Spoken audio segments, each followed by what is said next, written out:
ನಮಸ್ತೆ, ನಾನು ಬಸ್ಸಾರು ಮಾಡ್ತಾಯಿದ್ದೀನಿ.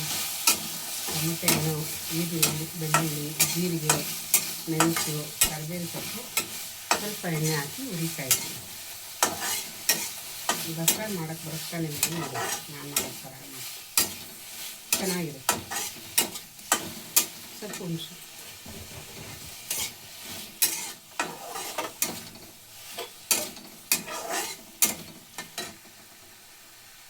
ಹುಣಸೆಹಣ್ಣು ಇಷ್ಟು ಹುಣಸೆಹಣ್ಣು ಸಾಕು.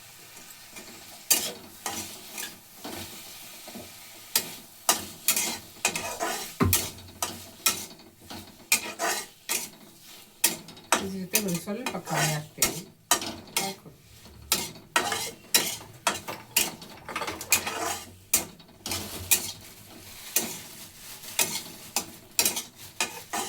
ಕ್ಲೀನ್ ಮಾಡಿಲ್ಲ, ಬೇಗ ಮಾಡ್ಕೊಂಡ್ಬರಿ.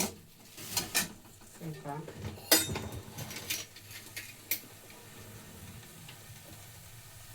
ಬೆಳ್ಳುಳ್ಳಿ ಹಾಕ್ತೀನಿ, ಈರುಳ್ಳಿ ಆಲ್ರೆಡಿ ಸ್ವಲ್ಪ ಹಾಕಿದ್ದೀನಿ. ಈಗ ಒಂಚೂರು ನೀವು ತೋರ್ಸೋಕ್ಕೆ ಅಷ್ಟೇ.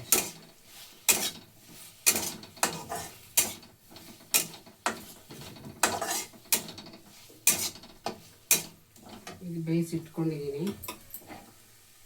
ಮೊಳಕೆ ಕಾಳು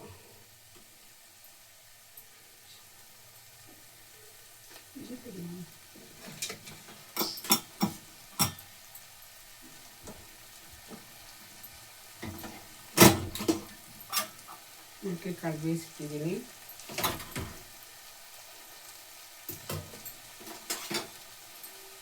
ಈ ಜೊತೆ ಸ್ವಲ್ಪ ಸೊಪ್ಪು ಹಾಕ್ಬಿಟ್ಟು ಸೊಪ್ಪು ಹಾಕ್ತೀನಿ.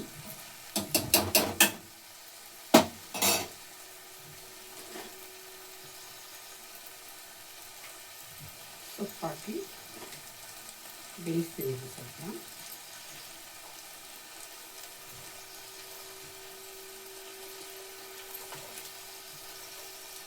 ಬೇಯಿಸ್ಬಿಟ್ಟು ಆಮೇಲೆ ಅದನ್ನು ಬಗ್ಗಿಸ್ಕೊಂಡು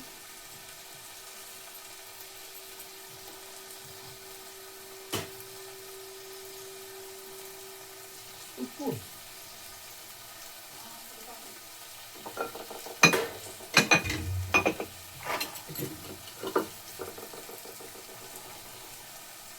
ಸ್ವಲ್ಪ ಉಪ್ಪು ಹಾಕ್ತೀನಿ.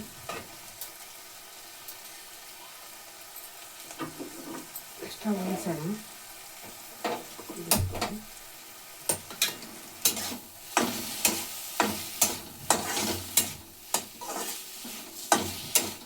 ಇದು ಆಯಿತು.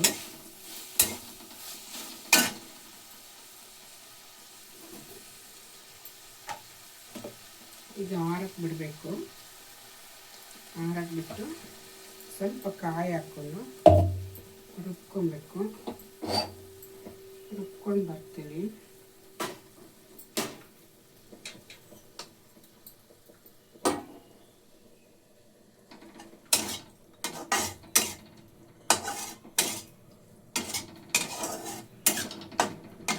ಸ್ವಲ್ಪ ಹಸಿ ಈರುಳ್ಳಿ ಹಾಕ್ತೀನಿ. ಹಸಿ ಬೆಳ್ಳುಳ್ಳಿ ನೋಡಿ 4-5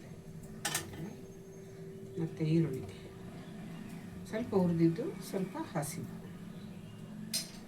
ಇದು ಹಾಕ್ಕೊತೀನಿ. ಹಾಕಿ ಸ್ವಲ್ಪ ಕಾಯಿ ಎಷ್ಟು ಹಾಕ್ತೀನಿ. ಕಾಯಿ ನೋಡಿ, ಇದು ರುಬ್ಬಬೇಕು. ರುಬ್ಕೊಂಡ್ರೆ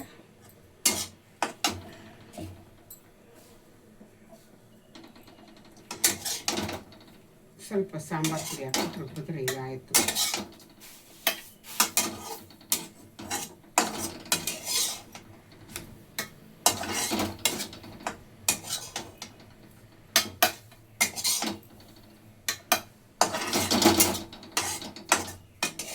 ನನಗೆ ತುಂಬ ಇಷ್ಟ ಬಸ್ಸಾರು ಅಂದರೆ. ನೀವೆಲ್ಲ ಬಸ್ಸಾರು ಮಾಡೋಕ್ಕೆ ಗೊತ್ತೆ. ಒಬ್ಬೊಬ್ರು ಒಂದೊಂದು ಥರ ಮಾಡ್ತಾರೆ, ನಾನು ಈ ಥರ ಮಾಡ್ತೀನಿ. ತುಂಬ ಚೆನ್ನಾಗಿರುತ್ತೆ. ಮತ್ತು ಜ್ವರ ಎಲ್ಲ ಬಂದಾಗ, ಜ್ವರ ನೆಗಡಿ ತುಂಬ ಒಳ್ಳೆಯದು ಈ ಸಾರು. ಬೇಗ ಕಡಿಮೆ ಆಗುತ್ತೆ ಜ್ವರ ಬಂದಾಗ.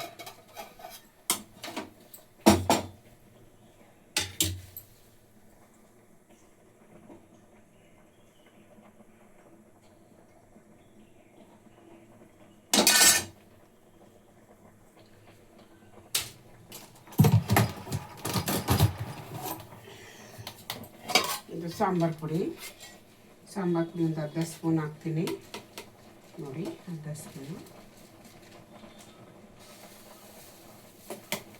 ಅದೆಷ್ಟು ಜನಕ್ಕೆ ಬೇಕು ಅದು ನೋಡ್ಕೊಂಡು ಹಾಕ್ಬೋದು.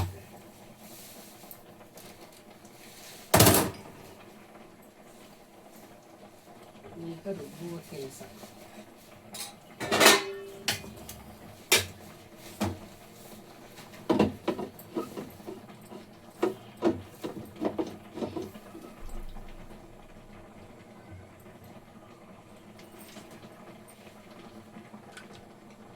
ಸ್ವಲ್ಪ ನನಗೆ ಕನ್ಫ್ಯೂಷನ್ ಜಾಸ್ತಿ, ಏನು ಮಾಡಿದ್ರು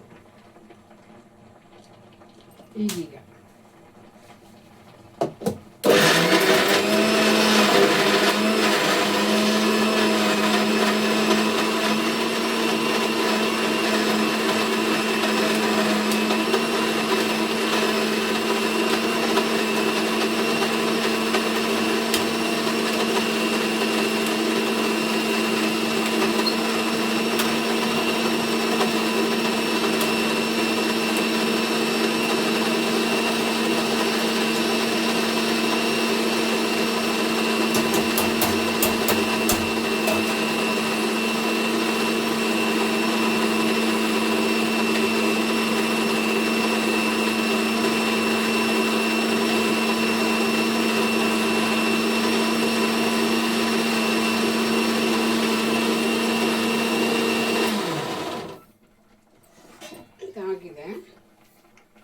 ಇದಾಗಿದೆ ನನಗೆ, ಇದಾಗಿದೆ.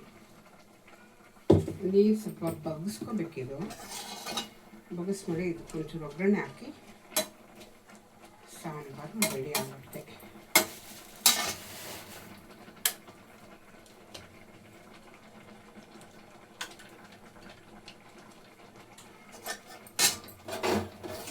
ಬೇಗ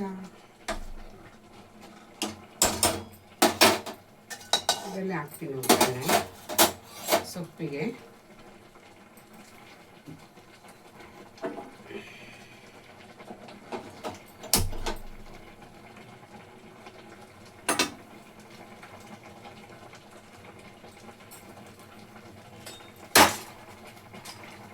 ಒಗ್ಗರಣೆಗೆ ಹಾಕ್ತೀನಿ.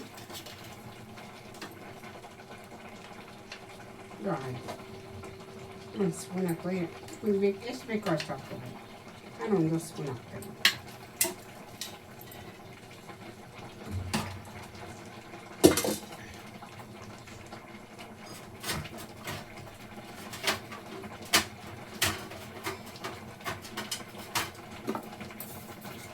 ಸ್ವಲ್ಪ ಸಾಸಿವೆ ಹಾಕ್ತೀನಿ.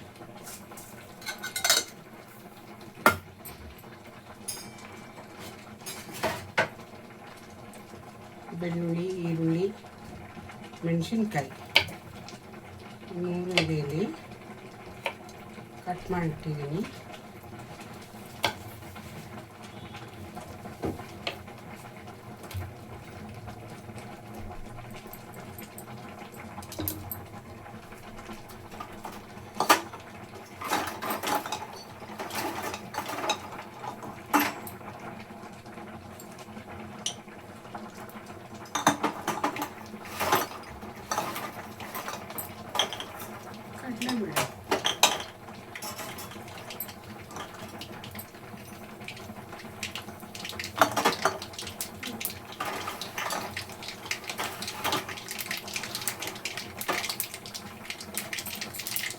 ಸ್ವಲ್ಪ ಕಡಲೆಬೇಳೆ ಇದೆ, ಸ್ವಲ್ಪ ಹಾಕ್ತೀನಿ. ಅದರಲ್ಲಿ ಚೆನ್ನಾಗಿರುತ್ತೆ. ನಮ್ಮ ಕಾಳು ಸಿಕ್ಕಿದ್ರೆ ಬಾಯಿಗೆ ನನಗೆ ಇಷ್ಟ, ಅದಕ್ಕೆ ಹಾಕ್ತೀನಿ. ನಿಮಗೆ ಬೇಕಿದ್ರೆ ಹಾಕ್ಬೋದು, ಇಲ್ಲ ಸ್ಕಿಪ್ ಮಾಡ್ತೀನಿ. ಕಡಲೆಬೇಳೆ ಒಬ್ಬೊಬ್ರಿಗೆ ಇಷ್ಟ ಆಗಲ್ಲ. ಈರುಳ್ಳಿ, ಬೆಳ್ಳುಳ್ಳಿ ಕಟ್ ಮಾಡಿ ಇಟ್ಕೊಂಡಿದ್ದೀನಿ.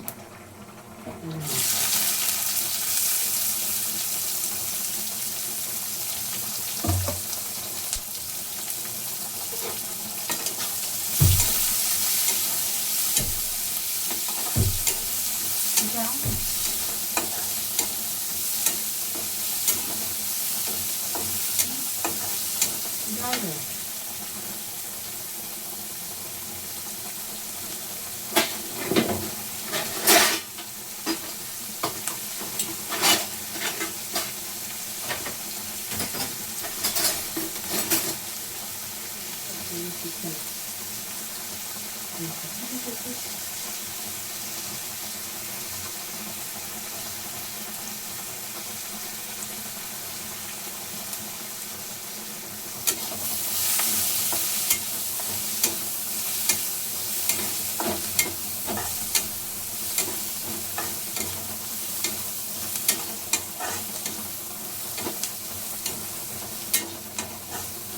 ನಮ್ಮ ತಾಯಿ ಮಾಡ್ತಾಯಿದ್ದು ಹೀಗೆ ಬಸ್ಸಾರು, ನಾನು ಹಾಗೆ ಮಾಡೋಕ್ಕೆ ಇಷ್ಟಪಡ್ತೀನಿ.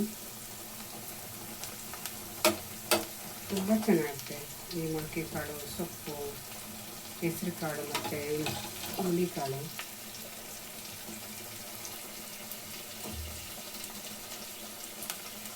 ಈ ನೀರು ಈ ಥರ ಬಗ್ಗಿಸ್ಕೊಂಡು ಈ ಥರ ಹಾಕಿ ಒಗ್ಗರಣೆಗೆ ಹಾಕ್ಬೋದು.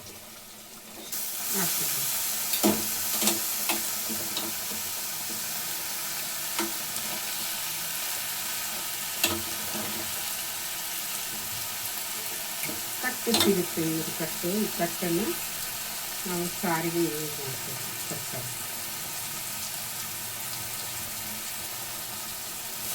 ಸ್ವಲ್ಪ ನೀರಿರುತ್ತೆ, ಪರವಾಗಿಲ್ಲ, ಬೇಯುತ್ತೆ ಅದು. ಯಾಕಂದರೆ ಸೊಪ್ಪು ನಾನು ಲೇಟಾಗಿ ಹಾಕ್ತಿದ್ದೀನಿ.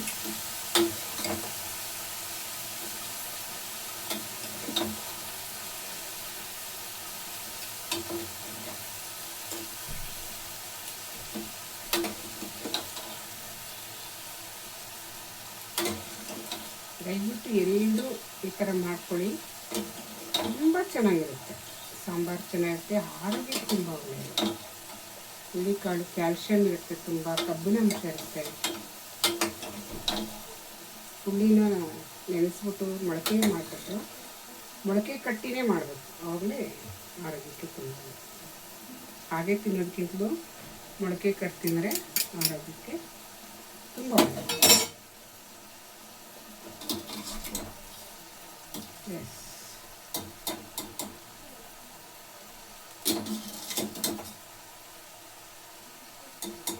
ನಮ್ಮ ಮನೆ ಬಸ್ಸಾರು ಹೀಗೆ.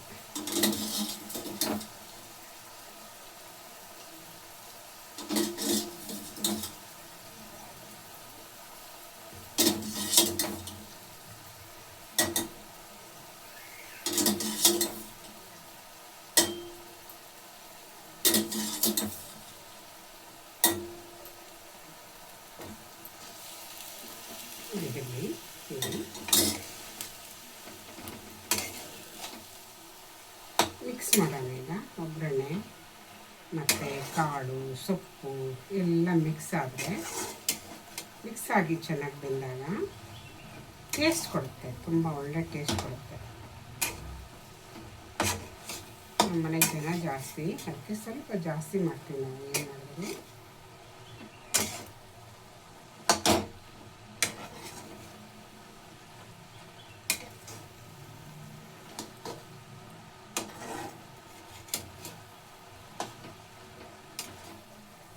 ನಾನು ಇನ್ಮೇಲೆ ಒಂದೊಂದು ದಿವಸ ಒಂದೊಂದು ಅಡುಗೆ ತೋರಿಸ್ತೀನಿ, ಆಯಿತಾ?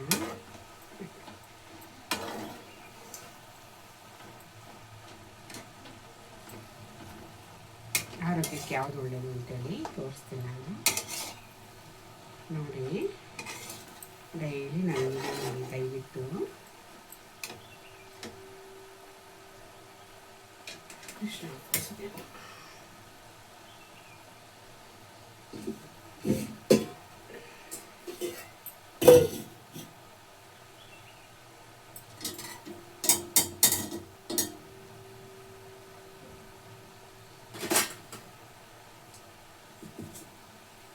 ಚಿಕ್ಕ ಪಾತ್ರೆ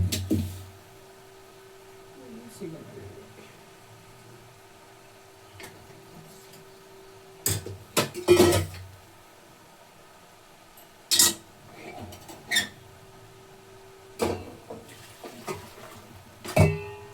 ಈಗ ಸಾಂಬಾರಿಗೆ ಒಗ್ಗರಣೆ ಹಾಕ್ತೀವಿ.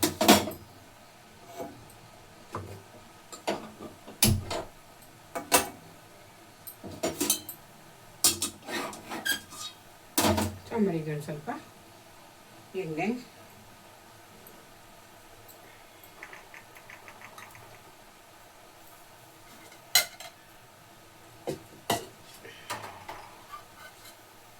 ಈಗ ಬೇಯ್ತಾ ಇರುತ್ತೆ. ಬೇಳೆ ನೀರೆಲ್ಲ ಕಡಿಮೆ ಆಗಲಿ ಇದರಲ್ಲಿ. ಸೊಪ್ಪು ಯಾಕಂದರೆ ಲೇಟಾಗಿ ಹಾಕ್ತೆ ಅಲ್ವ ನಾನು, ಹಾಗಾಗಿ ಹಾಗೆ ಒಂದು ಸ್ವಲ್ಪ ಒಗ್ಗರಣೆ ಬೇಯಿದ್ರೆ ಟೇಸ್ಟ್ ತುಂಬ ಚೆನ್ನಾಗಿರುತ್ತೆ. ಈಗ ಮಾಡ್ತೀನಿ ನೋಡಿ, ತುಂಬ ಖುಷಿಯಾಗಿ ತಿಂತಾರೆ ಮನೇಲಿರೋದು ಗಂಡು ಮಕ್ಕಳನ್ನು. ಸ್ವಲ್ಪ ಮುದ್ದೆ ಮಾಡ್ಕೊಳ್ಳಿ, ಮುದ್ದೆ ಚೆನ್ನಾಗಿರುತ್ತೆ. ಮುದ್ದೆ ಅನ್ನಕ್ಕೆ ಬಸ್ಸಾರು ಒಂದು ಸ್ಪೂನ್ ಹಾಕ್ತೀನಿ ಎಣ್ಣೆ, 1 ಸ್ಪೂನ್ ಎಣ್ಣೆ ಹಾಕಿದ್ದೀನಿ, ಜಾಸ್ತಿ ಎಣ್ಣೆ ಹಾಕಲ್ಲ. ನಾನು ಎಣ್ಣೆ ಉಪಯೋಗಿಸಲ್ಲ ಜಾಸ್ತಿ.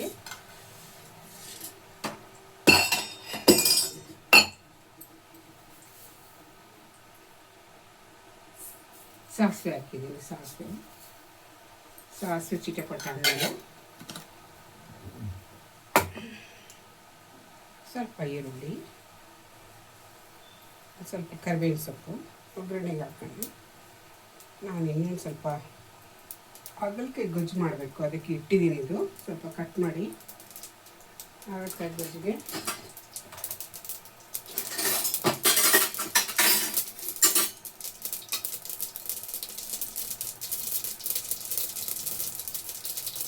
ನೋಡಿ, ಈರುಳ್ಳಿ ಮತ್ತು ಒಂದು ಸ್ವಲ್ಪ ಕರಿಬೇವಿನ ಸೊಪ್ಪು, ಈರುಳ್ಳಿ ಕರಿಬೇವಿನ ಸೊಪ್ಪು ಹಾಕ್ತೀನಿ.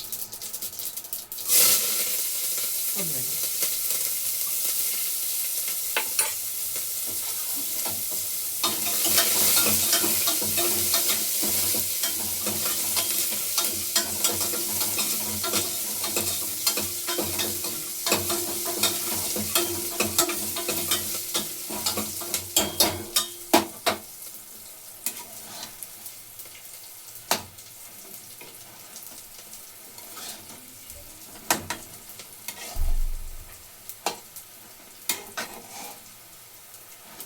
ಈಗ ಬೆಂದೋಗ್ತಾ ಇದೆ. ಒಂದು 2 ನಿಮಿಷ ಬೆಂದರೆ ಸಾಕು.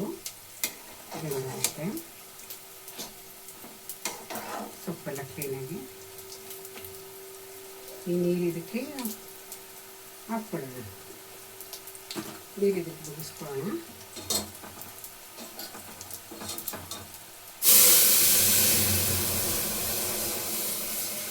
ನೀರು ಮುಗಿಸ್ಕೊಂಡೆ.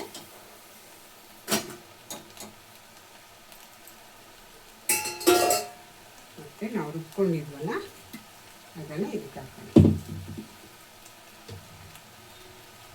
ಬಸ್ಸಾರಿಗೆ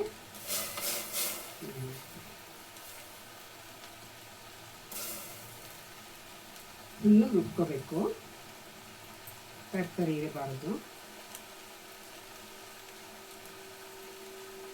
ಸ್ವಲ್ಪ ಕಾಯಿ ಹಾಕಿದ್ರೆ ಒಳ್ಳೆ ಟೇಸ್ಟ್ ಇರುತ್ತೆ, ಅದಕ್ಕೋಸ್ಕರ ಕಾಯಿ ಹಾಕ್ತೀನಿ ನಾನು. ನನಗೆ ಕಾಯಿ ತಿನ್ನಬೇಕು, ಮೈಗೆ ತುಂಬ ಒಳ್ಳೆಯದು ತೆಂಗಿನಕಾಯಿ. ಕೆಲವರು ಅದನ್ನು ಕೊಲೆಸ್ಟ್ರಾಲ್ ಅಂತಾರೆ. ಆ್ಯಕ್ಚುಲಿ ತೆಂಗಿನಕಾಯಿ ಕೊಲೆಸ್ಟ್ರಾಲ್ ಅಲ್ಲ, ತುಂಬ ಆರೋಗ್ಯಕ್ಕೆ ಒಳ್ಳೆಯದು ತೆಂಗಿನಕಾಯಿ. ಹಾಗಾಗಿ ತೆಂಗಿನಕಾಯಿ ದಯವಿಟ್ಟು ಅಡುಗೆಗೆ ಬಳಸಿ. ಇದು ನನ್ನ ಅನುಭವಕ್ಕೆ ಹೇಳ್ತೀನಿ. ಸಾಂಬಾರು ಹಾಗೇ ಹೋಯಿತು, 10 ನಿಮಿಷದಲ್ಲಿ ಆಗೋಗುತ್ತೆ ಎಲ್ಲವೂ. ಕೆಲವರು ಬಸ್ಸಾರು ಮಾಡೋದು ತುಂಬ ಕೆಲಸ ಅಂತಾರೆ. ಇಲ್ಲ, ಬೇಗ ಹಾಕ್ಬೋದು, ಬೇಗ ಮಾಡ್ಕೊಬೋದು.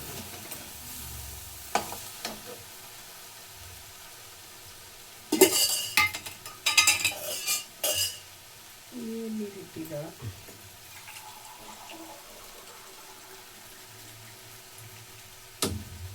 ಸ್ವಲ್ಪ ನೀರು, ಈ ಮಸಾಲೆ ವೇಸ್ಟ್ ಮಾಡೋದು ಬೇಡ. ಅದಕ್ಕೊಂದು ಸ್ವಲ್ಪ ನೀರು ಹಾಕ್ತೀನಿ, 1/4 ಗ್ಲಾಸ್ ಅಷ್ಟು ನೀರು ಹಾಕ್ತೀನಿ.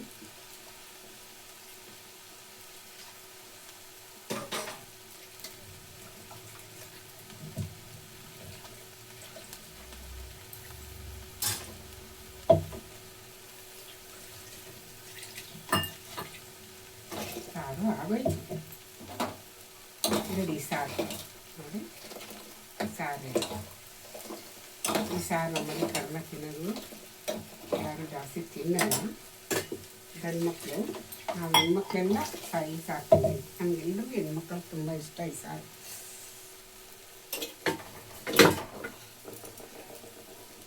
ಮೊದಲೇ ಕಟ್ಟಲ್ಲಿ ಉಪ್ಪಿರುತ್ತೆ, ಅದಕ್ಕೆ ಸ್ವಲ್ಪ ಉಪ್ಪು ತೊಗೊಂಡಿದ್ದೀನಿ, ಸ್ವಲ್ಪ ಹಾಕ್ತೀನಿ. ಆಯಿತು, ಈಗ ಆಯಿತು,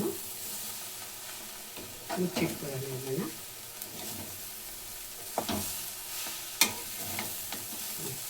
ಆಫ್ ಮಾಡ್ತೀನಿ ಸ್ಟವ್ ಆಫ್ ಮಾಡಿಟ್ಟು ಸೊಪ್ಪಿನ ಪಲ್ಯ ಇದು ರೆಡಿ. ಸಾರು ಒಂಚೂರು ಕುದಿದ್ರೆ ಬಸ್ಸಾರು ರೆಡಿ. ಬಸ್ಸಾರಿಗೆ ಮುದ್ದೆ ಅನ್ನ ತುಂಬ ಚೆನ್ನಾಗಿರುತ್ತೆ ಇಟ್ಕೊಂಡ್ರೆ. ನಾನು ತೋರಿಸ್ತೀನಿ ನಿಮಗೆ.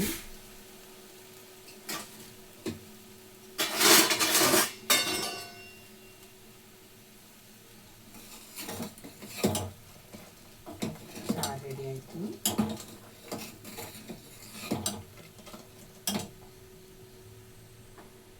ಕುದೀತಾ ಇದೆ ಸಾರು. ಸ್ವಲ್ಪ ಕುದಿದ್ರೆ ಸಾಕು, ತುಂಬ ಏನು ಕುದಿಯಬೇಕಾಗಿಲ್ಲ. ಸ್ವಲ್ಪ ಕುದಿದ್ರೆ ಸಾಕು, ರೆಡಿ ಆಗುತ್ತೆ.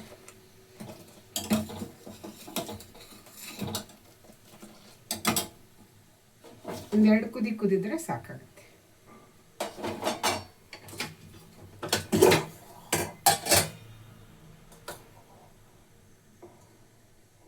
ಇದು ಕೆಂಪಕ್ಕಿ ಅನ್ನ. ಇದು ನಮ್ಮ ಮನೇಲಿ ಅದು ಒಳ್ಳೆಯದು ಅಂತ ಕೆಂಪಕ್ಕಿ ಅನ್ನ. ಇದು ಕೆಂಪಕ್ಕಿ ಅನ್ನ. ಇದ್ರ ಜೊತೆಗೆ ಸ್ವಲ್ಪ ಪಲ್ಯ ಹಾಕೋಣ. ಸಾರು ಕುದೀತಾ ಇದೆ, ರೆಡಿ ಆಯಿತು ಸಾರು. ಘಮ ಅಂತ ವಾಸನೆ ಬರ್ತಾ ಇದೆ. ಈ ವಾಸನೆಗೆ ಪಕ್ಕದ ಮನೆಯವ್ರು ಬರ್ತಾರೆ, ಸಾಂಬಾರು ಇವತ್ತು ಏನು ಮಾಡಿದ್ದೀರಿ ಬನ್ನಿ ಅಂತ, ಕೊಡಿ ನನಗೊಂದು ಸ್ವಲ್ಪ ಅಂತೇಳಿ ಬರ್ತಾರೆ. ರೆಡಿ ಆಯಿತು ನೋಡಿ. ಮುದ್ದೆ ಇನ್ನೂ ನಾನು ರೆಡಿ ಮಾಡಿಲ್ಲ. ರೆಡಿ ಆಯಿತು. ಬಸ್ಸಾರು, ಅನ್ನ, ಕೆಂಪಕ್ಕಿ ಅನ್ನ, ಇದು ಮೊಳಕೆ ಕಾಳು, ಸೊಪ್ಪು, ಪಲ್ಯ, ಬಸ್ಸಾರು. Thank you very much. ಇಷ್ಟೊತ್ತು ನೋಡಿದ್ದಕ್ಕೆ ತುಂಬ ಥ್ಯಾಂಕ್ಸ್. ಎಲ್ಲರೂ ನೋಡಿ ದಯವಿಟ್ಟು.